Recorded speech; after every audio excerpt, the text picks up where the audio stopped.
మీరు పార్టీ ఒక మౌత్ పీస్గా జనాల్లోకి వెళ్ళారు. Yes. అట్లా వెళ్ళిన పర్సన్కు మీకు ఎందుకు ఛాన్సెస్ రాలేదు? ఛాన్సెస్ ఒకటే, రెండు నా అంటే నేను అది లోపాలు అనుకోను, వారి యొక్క లోపం, వారి అవగాహన లోపం. Okay. వెన్ ఒక పార్టీకి దమ్ముండి ఒక నాయకుడు, ఆ పార్టీ యొక్క నాయకుడికి ధైర్యం ఉంటే మాలాంటి వాళ్ళని పెట్టి గెలిపిస్తే తను మొగాడు అనుకోవచ్చు. ఓకే, అంతే కదా లీడర్షిప్లో. కానీ డబ్బున్న పెట్టుబడిదారులనే తీసుకొని ఆల్రెడీ తాతలు అయ్యలు వాళ్ళ ఫ్యామిలీలో అందరూ ఎమ్మెల్యేలు ఎంపీలు ఉన్నోళ్ళని పెడితే వీళ్ళ గొప్పతనం, పార్టీ గొప్పతనం ఏంది? ఆ పార్టీని లీడ్ చేస్తున్న నాయకుడి గొప్పతనం ఏంటి? ఓకే, లేదు కదా. సో ఎన్టీ రామారావు నేను ఎందుకంటే నేను చాలా దీశాలి అని ఇప్పటికీ పొగుడుతా ఉన్నా. ఎందుకు? తాను చదువుకున్న యువకులు లీడర్షిప్ క్రియేట్ చేశారు, డౌన్వర్డ్స్ నుంచి తీసుకొచ్చారు. చాలా అద్భుతమైన లీడర్లని ఈ దేశానికి అందించినాం. ఈ దేశానికి వీళ్ళు లీడర్లని తయారు చేయడం కాదు, ఇక బానిసలను తయారు చేయడం. సరే, రాజకీయంలో ఇవన్నీ పనిచేస్తాయి, కామన్. ఇప్పుడు మీరు ఎబిలిటీతో పాటు లాయల్టీ కూడా చూపించారు. అది ఎందుకు వర్కౌట్ కాలేదు మీకు?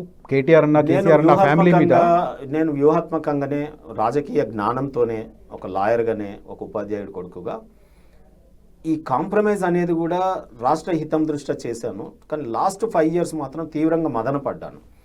పెట్టుబడిదారులకే రెడ్ కార్పెట్ వేస్తూ 1-2 సామాజిక వర్గాలకే ప్రియారిటీని ఇచ్చుకుంటూ ఎవరైతే ఆల్రెడీ వారి ఇళ్లలో ఒక్కొక్కరి ఇంట్లో 4 పదవులు తీసుకున్నప్పుడు కొంత మేరకు మేము ఆలోచన చేస్తాం. ఇది సైడ్ ట్రాక్ పడుతుంది. మనం ఎంత సర్వీస్ ఇచ్చినా, ఎంత లోయాలిటీ చూపించినా, ఇక ఇది తప్ప మా దగ్గర పెట్టుబడి వేరే లేదు.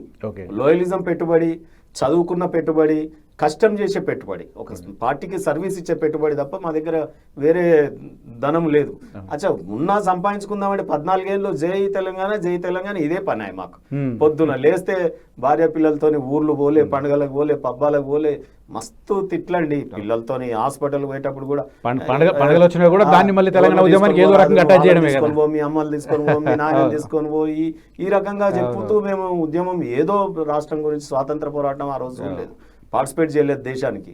సో దీంట్లో ఆ రకంగా పార్టిసిపేట్ చేసినాం. నేను ఒక్కని కాదు, ఇప్పుడు నేను చెప్పేదంతా కూడా ప్రశ్న ఏంటంటే మీరు 14 సంవత్సరాల ఉద్యమం తర్వాత 10 ఏళ్ళు అధికారం అయిపోయింది. ఈ టైమే దొరికిందా? అంటే ఎలక్షన్ టైంలో జంప్ చేయడం అనేది మీ అవకాశవాదం కింద అనుకోరాదా? డెఫినెట్గా అనుకోరాదు. అవకాశవాదం దేన్ని అనాలంటే ఇక్కడ దయచేసి ఒక నిమిషము.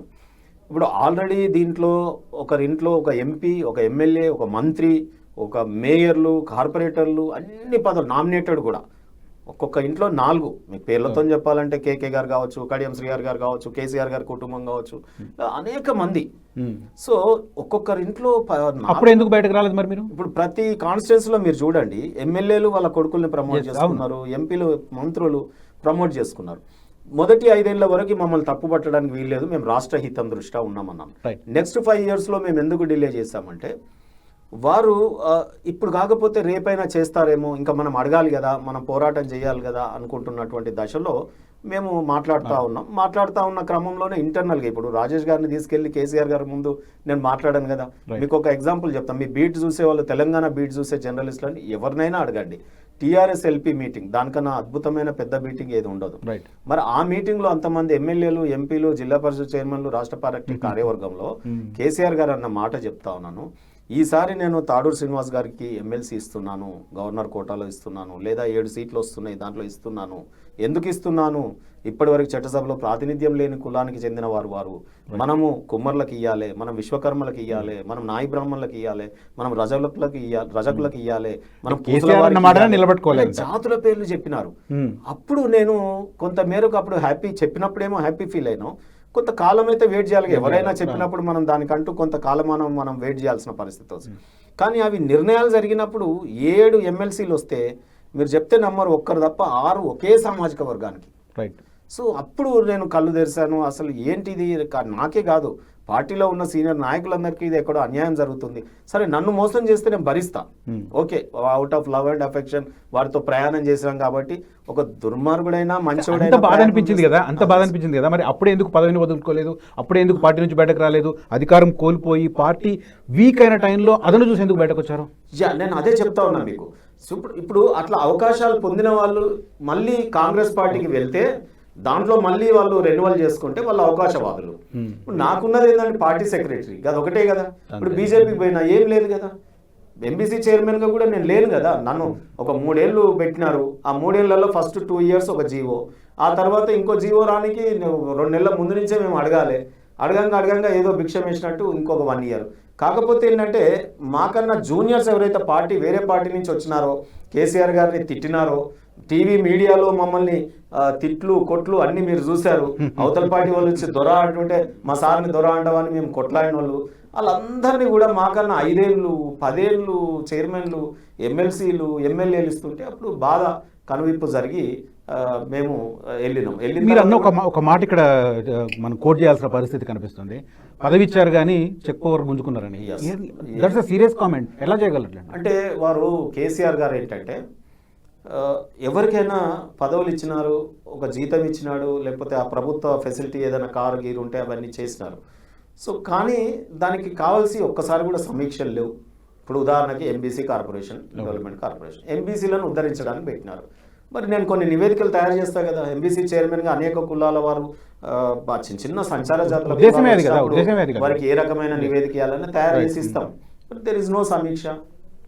బడ్జెట్ లేదు, మేము ఇండిపెండెంట్ డిసిషన్స్ తీసుకోవడానికి లేదు, చెక్ పవర్ మాకు లేదు. When check power is not there we cannot do anything. So just ఉత్సవ విగ్రహాలలాగా కార్పొరేషన్స్ ని పెట్టడం అంటే అది మీకు మాత్రమే అప్లికేబుల్ లేకపోతే మిగతా చైర్మన్లకు కూడా? ఆల్మోస్ట్ ఆల్ గవర్నమెంట్లో ఏంటంటే వాళ్ళు మినిమం ఏదో చెప్పినారు, మినిమం గవర్నెన్స్ మ్యాక్సిమం డెలివరీ అన్నారు. అంటే వాళ్ళు 4 మాత్రమే కుటుంబంలో ఏదైతే మినిస్ట్రీ కానీ, ఇప్పుడు కేసీఆర్ గారు, కేటీఆర్ గారు, హరీష్ రావు గారు, ఇంకా ఏదైనా ఇంపార్టెంట్ పోర్ట్ఫోలియో డిసిషన్స్ ఉంటే వినోద్ గారు, ఇంకేదన్నా ఉంటే వీళ్ళు. సో కాబట్టి అప్పుడు ఏమైందంటే ఇది మిగతా అందరూ లీడర్లు, ఇప్పుడు తెలంగాణలో కూడా స్టాల్వార్డ్సే ఉండండి. పెద్ద జిల్లాకు ఒక పెద్ద నాయకుడు, ఒక జానారెడ్డి అంటుండే, ఒక ఇది అంటుండే. అయితే ఇవన్నీ కూడా చిన్న జిల్లాలు చేయడం వల్ల వాళ్ళని కూడా చిన్నగా చేసి ఇక్కడ తెలంగాణలో వేరే నాయకత్వాన్ని అంతా చంపేసి రాజు ఒక పరిపాలన, జిల్లాల సంఖ్య పెంచడం ఉద్దేశం అదేనా? అదే ఉద్దేశం. అదే డెఫినెట్ గా నేను ఎందుకు టీఆర్ఎస్ పార్టీ నాయకులను ఉత్పత్తి చేసి కర్మారకర నాయకులను చంపేసే శ్మశాన వాటికగా తయారైంది. నాయకత్వాన్ని చంపేసే శ్మశాన వాటికగా మారిపోయింది. అందుకే ఆ దశలో మేము వెళ్ళిపోయినాం.